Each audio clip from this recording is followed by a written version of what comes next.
Hi everyone, I hope you all are doing great. So today we are going to discuss some important questions of BEGC 132. I hope आप सब लोग अच्छे से prepare कर चुके हो। अगर अभी तक आपने अगर गेस्ट पेपर परचेस नहीं किया है तो डिस्क्रिप्शन बॉक्स में हमारे वेबसाइट का लिंक दिया गया है shop.hindustanknowledge.com। उस पर क्लिक करके आप गेस्ट पेपर परचेस कर सकते हो। यहाँ पर आकर सर्च बटन पे क्लिक करने के बाद आपका जो भी सब्जेक्ट कोड है, फॉर एग्जाम्पल BEGC 109,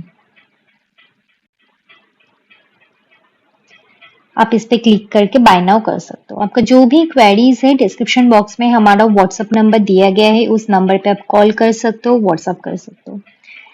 ठीक है, तो आज का हमारा जो टॉपिक है वो है BEGC 132, जो कि selections from Indian writing cultural diversity के ऊपर है। So first question is what are why are Bhakti and Sufi movements known as socio-religious movements? The Bhakti and Sufi movements were important movements in medieval India that influenced both religion and society. ये जो दो movement था, भक्ति and Sufi movement, ये इन movements बहुत ही ज्यादा important movements था medieval India में, क्योंकि इंडिया को रिलीजियसली, सोसाइटी, दोनों को ही, रिलीजियन की तरफ से भी सोसाइटी की तरफ से भी ये जो मूवमेंट्स था ये इन्फ्लुएंस किया। They emerged between the 12th and 17th centuries and aimed to spread the message of love, devotion, equality and brotherhood. ये जो मूवमेंट्स है ये एक एक मैसेज को स्प्रेड कर रहा था, मैसेज ऑफ लव, लव का, डिवोशन का, इक्वलिटी का, ब्रदरहुड का। These movements are called socio-religious movements। ये जो मूवमेंट्स है भक्ति एंड सूफी, इस मूवमेंट्स को सोशियो-रिलीजियस मूवमेंट्स भी बोला जाता है। क्यों? क्योंकि they brought changes not only in religious beliefs and practices but also in social life। सिर्फ रिलीजियस बिलीफ्स एंड प्रैक्टिसेस को ही इसने चेंज नहीं किया, हमारे सोशल जो लाइफ है उसको भी ये काफी चेंज किया। Religious nature of Bhakti and Sufi movements. The Bhakti movement emphasized devotion. Devotion मतलब भक्ति, नाम सुनकर ही पता चल रहा है भक्ति movement मतलब related to bhakti, devotion to God as the path to salvation. Saints like Kabir, Ramananda, Mirabai and Guru Nanak taught that God can be worshipped with sincere love and devotion. अगर आपके मन में अगर God के प्रति respect है, love है, तो आप गॉड को वर्शिप कर सकते हो। They rejected complicated rituals, sacrifices and priestly dominance। जो complicated rituals होता है कि ये इधर मत जाओ, वो मत करो, ऐसे पूजा मत करो, ये जो complicated जो rituals होते, sacrifices होते, उन्होंने इस सारी चीज को उन्होंने रिजेक्ट किया। Similarly, the Sufi movement focused on love, devotion and spiritual connection with God।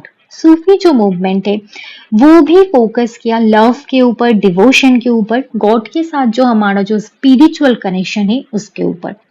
Sufi saint like Khwaja Moinuddin Chishti and Nizamuddin Aulia believed that God could be reached through love, prayer, meditation, service to humanity। अगर आप लोगों के साथ अच्छा कर रहे हो, अगर आपके मन में गॉड के प्रति लव है, मेडिटेट कर रहे हो, प्रेयर कर रहे हो, तो गॉड के पास आप पहुंच सकते हो। They emphasized inner purity rather than external religious practices।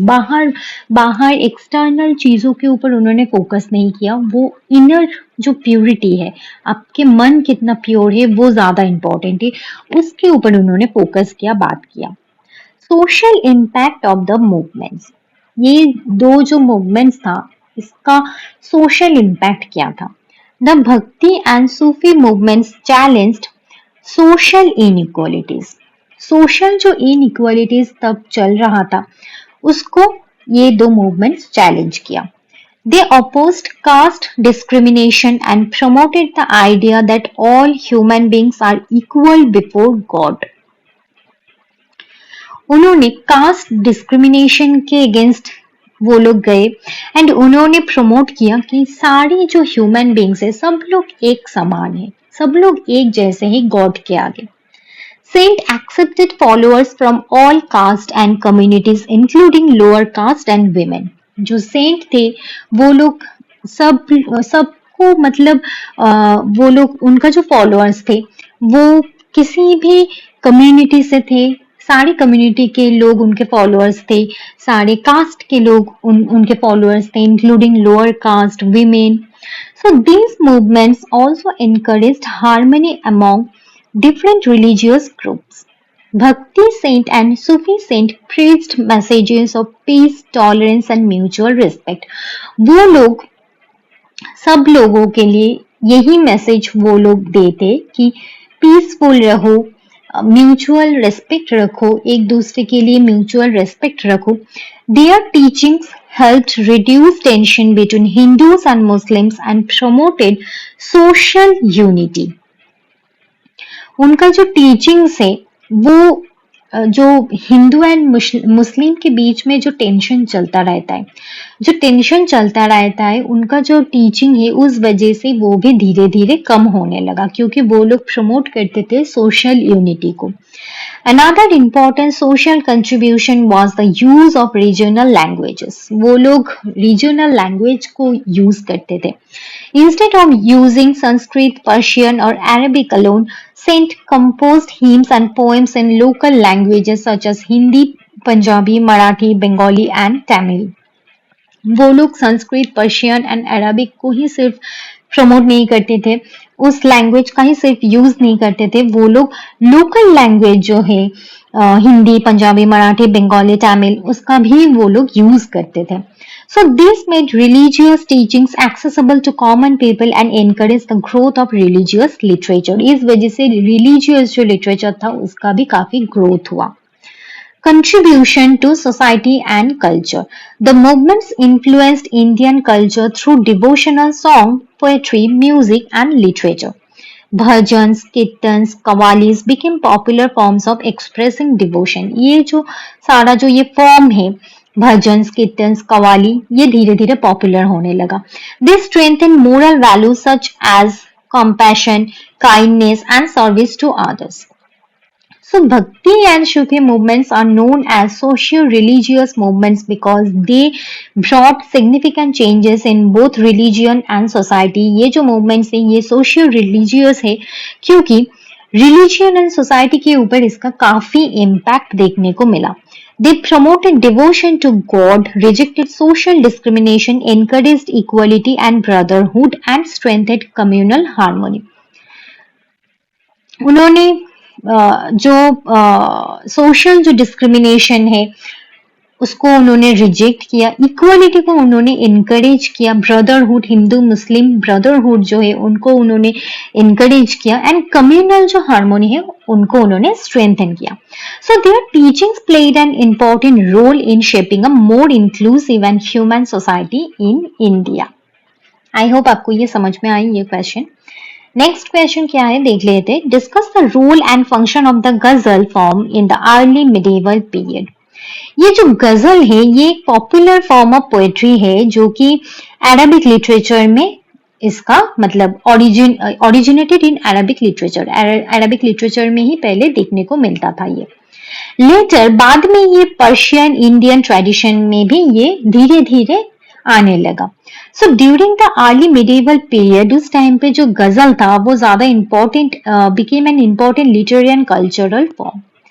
It was widely used by poets to express emotion, love, spirituality and social values. Poets ज़्यादातर use करते थे गजल के to express their emotion, love, spirituality. The ghazal played a significant role in shaping the literary culture of medieval society, especially under the influence of Persian and Sufi tradition. अभी हम origin की बात करेंगे and development of the ghazal.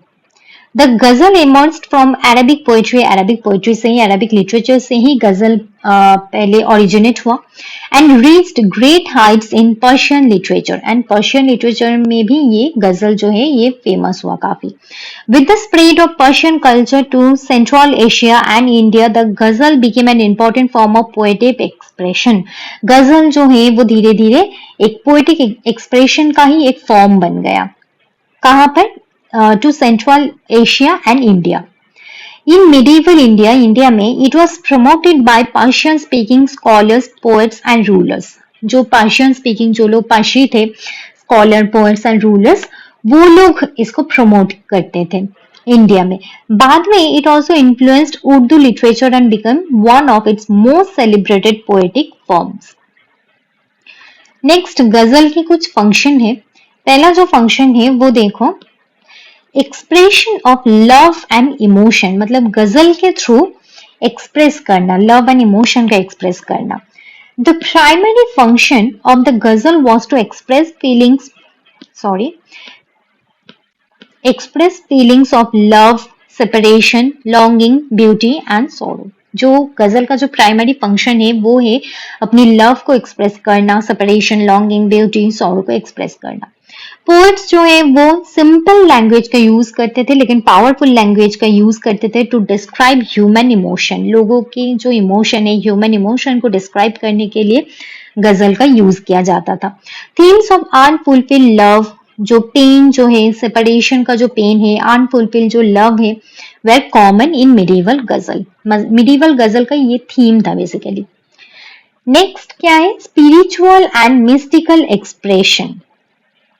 The ghazal became closely associated with Sufism.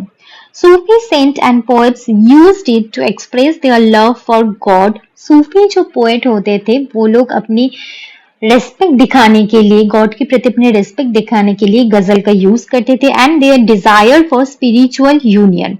In many ghazal earthly love symbolize divine love. Thus the ghazal became a medium for spiritual teaching and mystical experiences. गजल एक medium बन गया, एक जरिया बन गया for spiritual teachings and mystical experiences. Next क्या है? Cultural and literary development. The ghazal enriched the literary tradition of the medieval world. Literature में भी गजल. It encouraged the growth of Persian and later Urdu literature. Urdu literature and Persian literature का जो growth हुआ because of गजल. गजल ने ही encourage किया the growth of Persian and Urdu literature. The form inspired poets to develop artistic language, imagery, symbolism, making literature more refined and expressive. गजल form की वजह से जो poets जो थे वो इंस्पायर हुए टू यूज आर्टिस्टिक लैंग्वेज को, वो लोग यूज करते थे, इमेजरी का यूज करते थे, सिंबोलिज्म का यूज करते थे. इस वजह से लिटरेचर जो है वो ज्यादा रिफाइन होता था, एक्सप्रेसिव होता था. नेक्स्ट है social and moral reflection. Many ghazal reflected social realities and moral values. Society में क्या चल रहा था उसको भी गजल के थ्रू रिप्रेजेंट करते थे. Poets commented on human behavior, hypocrisy, greed and the temporary nature of worldly life. जो greed, जो hypocrisy, जो human behavior and जो temporary nature है worldly life का, poets उस पर भी comment करते थे. Through poetic expression के through they encourage ethical living and self-reflection. Next क्या है? Promotion of music and performing arts.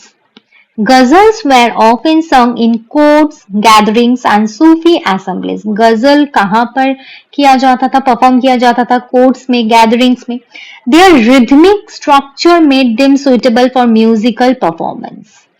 As a result, इस वजह से जो गजल है इसने जो मिडीवल जो म्यूजिक एंड कल्चरल जो ट्रेडिशन है, मिडीवल म्यूजिक में इसने सिग्निफिकेंटली कंट्रीब्यूट किया. गजल की वजह से ही मिडीवल म्यूजिक जो है वो डेवलप हुआ. The development of medieval music and cultural tradition. Importance in medieval India. In India, Sufi poet and scholars popularized the ghazal. उन्होंने ही गजल को पॉपुलर किया. It helped create cultural interaction between Persian, Arabic and Indian tradition. एक interaction हुआ Persian के बीच में, Persian, Arabic and Indian tradition के बीच में एक interaction हुआ. The ghazal became a bridge between different communities and promoted values of love, tolerance and spiritual harmony. गजल ने लव प्रमोट किया, टॉलरेंस, स्पिरिचुअल हार्मोनी को प्रमोट किया एंड ये एक ब्रिज बना. It become a bridge between different communities like Persian, Arabic and India. So the ghazal was much more than a poetic form in the early medieval period. Early medieval period में गजल सिर्फ एक poetic form ही नहीं था, उससे कहीं ज्यादा था. It served as a medium for expressing love, love को दिखाने के लिए, प्यार दिखाने के लिए, स्पिरिचुअलिटी दिखाने के लिए, सोसाइटी में क्या चल रहा है, डिस्क्रिमिनेशन या फिर क्या चल रहा है, सोसाइटी का जो आइडिया है, सोशल आइडियाज है, कल्चरल जो वैल्यूज है, उसको दिखाने के लिए भी गजल का यूज किया जाता था. इट्स इन्फ्लुएंस ऑन लिटरेचर, हम लोग देखते हैं लिटरेचर में इसका इन्फ्लुएंस किया था, म्यूजिक में, सोसाइटी में इसका इन्फ्लुएंस किया था. Made it one of the most important literary forms of the medieval as.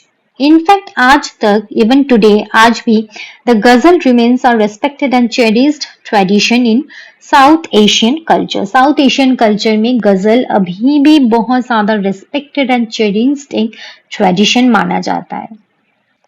ठीक है, नेक्स्ट क्वेश्चन देखो. Why does Dalit literature reject tradition? जो दलित लिटरेचर है is a powerful form of writing जो दिखाता है the experiences, struggle and aspiration of Dalit community in India. India में दलित कम्युनिटी का जगह कहाँ पर है? इंडिया में दलित कम्युनिटी कहाँ पर है? वो लोग क्या फेस करते हैं, क्या का स्ट्रगल वो लोग फेस करते, उनका experiences. It emerged as a voice against social discrimination, caste oppression and inequality. उन्होंने एक आवाज उठाया against social discrimination. सोसाइटी जो उन लोगों को, दलित लोगों को जो डिस्क्रिमिनेट करते, उनके अगेंस्ट उन्होंने आवाज उठाया. Caste oppression, inequality. Dalit writers question many traditional beliefs and practices because these traditions often supported the caste system and treated Dalits as inferior. Dalit writers ने क्वेश्चन उठाया, बहुत सारे ट्रेडिशनल बिलीफ्स के ऊपर उन्होंने क्वेश्चन उठाया, क्योंकि बहुत सारे ऐसे ट्रेडिशंस हैं जो कि कास्ट सिस्टम को सपोर्ट करता है, दलित को एज इंफीरियर ट्रीट करते, एज बैकवर्ड क्लास ट्रीट करते. Therefore, Dalit literature rejects those traditions that promote injustice and human suffering. Dalit literature जो है वो उन tradition को वो लोग reject करते हैं जो injustice, human suffering को promote करता है. Meaning of tradition in Dalit literature. Tradition refers to custom, belief and social practices and cultural values that are passed from one generation to another. Tradition क्या होता है? एक ऐसा बिलीफ, सोशल प्रैक्टिस या फिर ऐसा कस्टम बोल सकते हो, कल्चरल वैल्यूज बोल सकते हो, जो पास ऑन होता है फ्रॉम वन जनरेशन से, from one generation to another generation. While some traditions help society, others have been used to justify caste discrimination. कुछ traditions जो कि हेल्प करते हैं सोसाइटी को, लेकिन कुछ ट्रेडिशन सिर्फ कास्ट डिस्क्रिमिनेशन को जस्टिफाई करने के लिए ही यूज किया जाता है. Dalit literature examines these traditions critically and challenges those that deny equality and human dignity. उन्होंने Dalit literature ने चैलेंज किया है उन ट्रेडिशन को जो इक्वलिटी को डिनाई करते हैं, जो लोग ह्यूमन डिग्निटी को जो डिनाई करते हैं, उन ट्रेडिशन को Dalit literature ने एग्जामिन किया है, चैलेंज किया है. Reasons for rejecting tradition. Tradition को रिजेक्ट करने का रीजन क्या है? एक तो है opposition to the caste system. One of the main reason Dalit literature rejects tradition is that many traditional social structures are based on the caste system. पहला जो कारण है वो है कि बहुत सारे ऐसे ट्रेडिशनल सोशल स्ट्रक्चर्स है जो कि कास्ट सिस्टम के ऊपर बेस करके है. For centuries Dalits were considered untouchables and were denied basic rights. उनको उनके basic rights भी नहीं मिलता था. उनको कोई भी जो अपर कास्ट के जो लोग रहते वो उनको टच नहीं करते थे. They were treated like untouchables. Dalit writers reject traditions that support such discrimination and inequality. Dalit writers उन traditions को ही उन्होंने reject किया है जो इस तरीके की discrimination को support करता है, inequality को support करता है. Next, demand for human dignity. Dalit literature emphasizes the dignity and self-respect of every human being. Dalit literature ने focus किया है कि सब लोगों की डिग्निटी होना चाहिए, डिग्निटी सब लोगों को मेंटेन करना चाहिए, सब लोगों के मन में अपने लिए रेस्पेक्ट होना चाहिए. Traditional practices of in humiliated Dalits, जो भी पुरानी जो बिलीव्स है, प्रैक्टिसेस है, वो कभी कभी दलित्स को ह्यूमिलिएट करता है, नीचा दिखाता है and treated them as socially inferior. उन लोगों को ट्रीट किया जाता है as backward class, as inferior. Therefore, Dalit writers oppose these customs. Dalit writers जो है वो इन सारे customs को ही oppose करता है and demand equal respect for all people. Next कारण है protest against social injustice.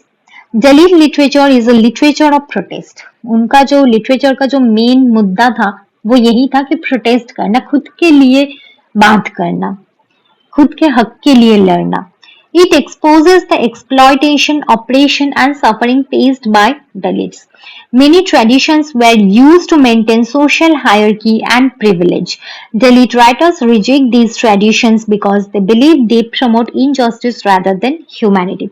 कुछ ऐसे traditions थे जो सोशल हायरकी को मेंटेन करता था एंड प्रिविलेज के लिए यूज किया जाता था. उन्होंने उन ट्रेडिशन को ही रिजेक्ट किया क्योंकि उन्हें लगता है कि ये जो सारा जो ट्रेडिशन है वो इनजस्टिस को प्रमोट करता है, उनके लिए इनजस्टिस होता है एंड ह्यूमैनिटी को मतलब they promote injustice rather than humanity. मतलब ट्रेडिशन को क्या करना चाहिए, ह्यूमैनिटी को प्रमोट करना चाहिए, ह्यूमैनिटी को दिखाना चाहिए सोसाइटी में, लेकिन ट्रेडिशंस प्रमोट करते थे इनजस्टिस को एंड उनके साथ जो दलित लोग थे उनके साथ इनजस्टिस होता था. नेक्स्ट कारण है influence of doctor B R Ambedkar. The ideas of B R Ambedkar greatly influenced Dalit literature. उनका जो आइडिया है, बी आर अम्बेडकर का जो आइडिया है वो भी दलित लिटरेचर को अच्छे से इन्फ्लुएंस किया. Ambedkar encouraged Dalits to fight against caste oppression and seek education, equality and freedom. Ambedkar ने एनकरेज किया है कि तुम लोग ये जो कास्ट जो सिस्टम है उसके अगेंस्ट तुम फाइट करो, अपने खुद के हक के लिए लड़ो, पढ़ाई के लिए लड़ो, ये जो इनइक्वालिटी जो सोसाइटी में चल रहा है उसके लिए तुम लोग लड़ो. Inspired by his thoughts, Dalit writers challenged traditional beliefs that support social inequality. जो पुराने जो beliefs था जो social inequality को support करता था, Dalit writers ने उसको challenge किया. Next कारण है search for a new identity. Dalit literature seeks to create a new identity based on equality, freedom and justice. It rejects tradition that label people according to caste and limit their opportunities. Instead, it promotes a society where individuals are valued for their humanity. जो Dalit literature है seeks to create a new identity. उनके वो लोग अपनी खुद के identity ढूंढ रहे, आइडेंटिटी क्राइसिस उनको था, तो वो लोग अपने आइडेंटिटी ढूंढ रहे बेस्ड ऑन इक्वालिटी. वो लोग चाह रहे कि समाज में जो कास्ट सिस्टम है वो ना रहे, एजुकेशन जो है वो सबको मिले, वो लोग एज इंफीरियर ना ट्रीट हो, उनको फ्रीडम मिले, जस्टिस मिले. उन्होंने उस ट्रेडिशंस को रिजेक्ट किया है जो लोगों को दिखाता है, लोगों को बांटता है अकॉर्डिंग टू कास्ट, लिमिट करता है उनके कि उन लोगों को अपॉर्चुनिटीज ना मिले, उनके अगेंस्ट लिमिटेशन लगाया जाता है. It promotes a society where individuals जो सब लोग where individuals are valued for their humanity, humanity के लिए इंडिविजुअल्स जो होगा, जहां पर एक ऐसे सोसाइटी को वो लोग प्रमोट करते हैं जहां पर individuals are valued for their humanity. आप लोग अंदर से कैसे हो उसके ऊपर बेस करके ही आपको ट्रीट किया जाएगा। So Dalit literature rejects tradition not because it opposes culture itself, but because it opposes tradition that encourage caste discrimination and social inequality. Dalit literature ने ट्रेडिशन को रिजेक्ट किया है, इस वजह से नहीं कि इट अपोजेस कल्चर इटसेल्फ, कि वो लोग कल्चर को ही रिजेक्ट करना चाहते, लेकिन वो लोग ट्रेडिशन के अगेंस्ट है, उन ट्रेडिशन के अगेंस्ट है जो कास्ट डिस्क्रिमिनेशन को इनकरेज करता है, सोशल इनइक्वालिटी को इनकरेज करता है। It challenges unjust practices and gives voice to those who were silenced for centuries. Through its focus on equality, dignity, and human rights, Dalit literature promotes social change and a more just society. इसका जो main focus था वो equality के ऊपर, dignity and human rights के ऊपर था, लेकिन जो दलित लिटरेचर है वो सोशल चेंज को भी प्रमोट किया। Thus, the rejection of oppressive tradition is a central feature of Dalit literature and an important step toward creating a society based on justice and equality. वो लोग ऐसा एक सोसाइटी चाहते थे जहां पर सब लोग इक्वल हो, सबको जस्टिस मिले, कोई भी कास्ट डिस्क्रिमिनेशन ना हो, कोई भी इंफीरियर सुपीरियर ना हो, सब लोग एक जैसे हो। ठीक है, लास्ट क्वेश्चन देखो, What do you understand by oral tradition? Oral tradition का मतलब क्या है? आपको क्या लगता है कि oral tradition क्या है? How is it linked to the issue of identity of the people of the Northeast? So oral tradition का मतलब है, oral tradition refers to the practice of passing knowledge, history, culture, beliefs and customs from one generation to another through spoken words rather than written text. Orally ज्ञान को pass on करना from one generation to another generation. Orally मतलब folktales हो सकता है, myths, legends, song, proverbs, stories, rituals and oral histories. Before the development of writing system, many communities preserved their heritage through oral tradition. पहले ये writing system नहीं था, तो पहले बहुत सारे कम्युनिटीज उनके जो हेरिटेज है उसको प्रिजर्व करते थे थ्रू ओरल ट्रेडिशन। अपना जो कल्चरल जो नॉलेज है, जो ट्रेडिशन है, वो लोग पास ऑन करते थे orally from one generation to another generation. Even आज तक oral tradition remains an important part of many society, specially North east India. नॉर्थ ईस्ट इंडिया में अगर आप जाओगे अभी भी आप देखोगे ओरल ट्रेडिशन अभी भी एक इम्पोर्टेंट पार्ट है। Meaning of oral tradition. Oral tradition is a method of preserving and sharing cultural knowledge through speech and performance. Cultural knowledge को share करना, preserve करना through speech and performance. जो बड़े होते थे, जो story tellers, singer and community leaders जो होते थे, play an important role in transmitting this knowledge to younger generation. वो अपनी यंगर जनरेशन को शेयर करते थे knowledge. These traditions help people learn about their ancestors, social values, religious beliefs and historical experiences. And इस tradition के वजह से ही हमारे पुराने जो लोग थे वो लोग क्या करते थे, उनका जो सोशल वैल्यूज था, रिलीजियस बिलीव्स था, जो एक्सपीरियंसेस था, वो हमें पता चलता था नेक्स्ट जनरेशन को। Oral traditions are not only a source of entertainment but also a means of education and cultural preservation. ये सिर्फ एक entertainment ही नहीं है, ये एक education and cultural preservation भी है। They help communities maintain continuity with their past and strengthen social bonds. Next, oral tradition in Northeast India. Northeast India में ये कितना popular है देखो। The northeast region of India is home to many tribes and ethnic groups, each with its own language and culture. Northeast region में, India के northeast region में बहुत सारे tribes रहते हैं। ट्राइबल कम्युनिटी वहां पर देखने को मिलता है। बहुत सारे इथनिक ग्रुप्स रहते हैं, तो उनका अलग अलग लैंग्वेज, अलग अलग कल्चर होता है।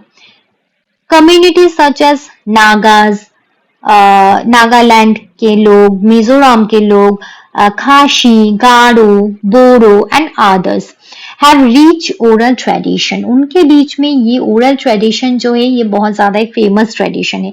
For a long time many of these communities did not have written script. बहुत सालों से उन्होंने कुछ रिटन स्क्रिप्ट वगैरह उन्होंने लिखा नहीं है, स्क्रिप्ट वगैरह उन्होंने लिखा नहीं।